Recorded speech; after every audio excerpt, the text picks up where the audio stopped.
Israel मुर्दाबाद, America मुर्दाबाद, Benjamin Netanyahu मुर्दाबाद। जुमे की नमाज के बाद मस्जिद इत्तेहाद के बाहर लोगों ने इजराइल के प्रधानमंत्री का जलाया पुतला। आज फिर एक बार जुमे की नमाज के बाद नमाजियों का गुस्सा इजराइल के विरुद्ध फूट पड़ा। दरअसल पूरी दुनिया इस बात से वाकिफ है कि फिलिस्तीन और इजराइल में कई दिनों से जंग जारी है और अब तक इसमें न जाने कितने मासूमों की जान जा चुकी है। इसी जंग पर विराम लगाने और इजराइल के विरुद्ध आक्रोश व्यक्त करने के लिए आज जुमे की नमाज के बाद कपाली पहला मोड़ के पास मस्जिद इत्तेहाद के बाहर सभी नमाजियों ने शेख फरीद के नेतृत्व में इजराइल के प्रधानमंत्री बेंजामिन नेतन्याहू का पुतला दहन किया और इजराइल मुर्दाबाद के नारे लगाए। इस समय काफी तादाद में यहां भीड़ मौजूद रही और सभी के हाथों में स्टैंड विद फिलिस्तीन के पोस्टर थे। मस्जिद इत्तेहाद के इमाम मिन्नत रहमानी और शेख फरीद ने कहा कि इस समय फिलिस्तीन पर काफी जुल्म किया जा रहा है और पूरी दुनिया खामोश है। यूएन को इस जंग के मसले पर तुरंत निर्णय लेना चाहिए ताकि दोनों देशों में शांति बहाल हो। साथ ही शेख फरीद ने कहा कि आज के समाज को संविधान पढ़ने और उसके अधिकारों को जानने की जरूरत है ताकि एक लोकतांत्रिक देश में कोई भी भारतीय नागरिक बिना डरे विरोध प्रदर्शन कर सके। बचपन से देखते आ रहे हैं कि युद्ध के कुछ नियम होते हैं। युद्ध जब होता है तो अंधेरा होने के बाद युद्ध को खत्म कर दिया जाता है। औरतों पर, बच्चों पर बर्बरतापूर्ण कार्रवाई नहीं की जाती है, लेकिन यहाँ तो सारी सीमाएं को लांघ कर हॉस्पिटल पे बम बरसाए जा रहे हैं, घरों पे बम बरसाए जा रहे हैं। छोटे छोटे मासूम बच्चे को पिताओं को देख रहा हूँ कि अपने बच्चों को 4 टुकड़ा में लेकर वो लोग हाथ में लेकर रो रहे हैं।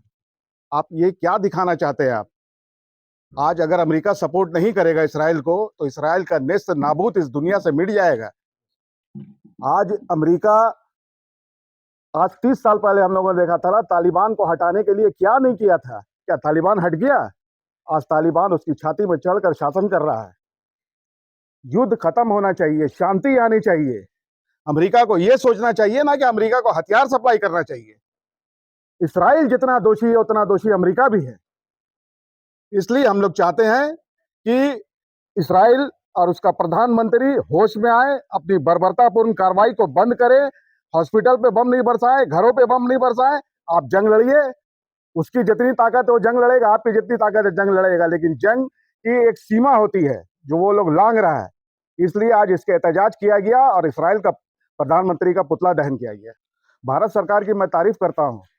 जो प्रधानमंत्री मोदी ने जो सहायता पहुंचाई है उसका हम दिल से स्वागत करते हैं। प्रधानमंत्री लास्ट में उसी स्टैंड पे आए जो अटल बिहारी वाजपेयी का स्टैंड था और जो भारत सरकार पूर्ववर्ती से चल रही आ रही थी, उसी स्टैंड पर प्रधानमंत्री मोदी भी शामिल हैं और इसलिए जो मानवीय सहायता पहुंचाई गई उसकी हम बहुत तारीफ करते हैं। ये डर जहालत की वजह से आती है। ये डर, जब आप अपना संवैधानिक अधिकार जब तक नहीं जानेंगे कि आपका संवैधानिक अधिकार क्या है, तब तक आप डरेंगे। इसलिए आपको संवैधानिक अधिकार भी पढ़ना होगा, इसलिए तब लोगों के दिलों से डर जाएगा। मैं उनके लिए कहूंगा कि मेरे अजीज दोस्तों, आप लोग इसके लिए भी थोड़ा टाइम निकालिए, चर्चा कीजिए, उन लोगों के साथ बैठिए जो समाज के अधिकारी के लिए लड़ रहे हैं, समाज के प्रति जिनकी कुछ बुनियादी ये बातें जो रखते हैं उनसे भी बातचीत कीजिए और किताबें पढ़िए अच्छी अच्छी। तो अब आपको ध्यान में भी आएगा, आपको जहन में भी आएगा कि हमारी क्या राइट्स है। बिस्मिल्लाहिर्रहमानिर्रहीम। जैसा कि आप तमाम हजरात को मालूम है कि अभी हालात किस तरह के चल रहे हैं और किन के साथ क्या हो रहा है, पूरी दुनिया देख रही है और हम और आप जितना बोलें कम है।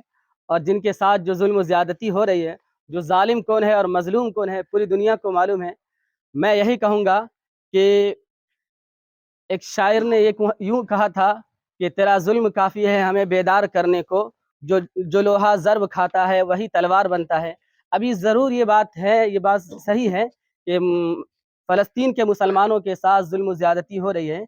जो लोहा ज़र्ब खाता है, यही लोहा जब ज़र्ब खाता है, यही मुसलमान जब अभी निहत्ते हैं, कल इनके पास कुछ और होगा। तो फिर ये लोग जो इसराइल की हिमायत कर रहे हैं, कल के रोज़ इसकी मुखालफत करेंगे कि तुमने ही इस तरह की आबादियाँ की थी और तुमने ही इंसानियत पर जुल्म किया था। मैं इससे यही कहूँगा कि तमाम के तमाम हिंदुस्तान के लोग और जो भी दूसरे मुल्क हैं, हर एक से मैं ये कहूँगा कि वो फ़लस्तीन की हिमायत करें और इसराइल की मुखालफत। इससे पहले के जो अल्फाज थे वो ज़रा बेहतर नहीं थे। अटल बिहारी वाजपेयी और प्रधानमंत्री नरेंद्र मोदी की अगर तुलना की जाए तो दोनों में बेहतर कौन है? अटल बिहारी वाजपेयी तो बहुत ही अच्छी बात की थी।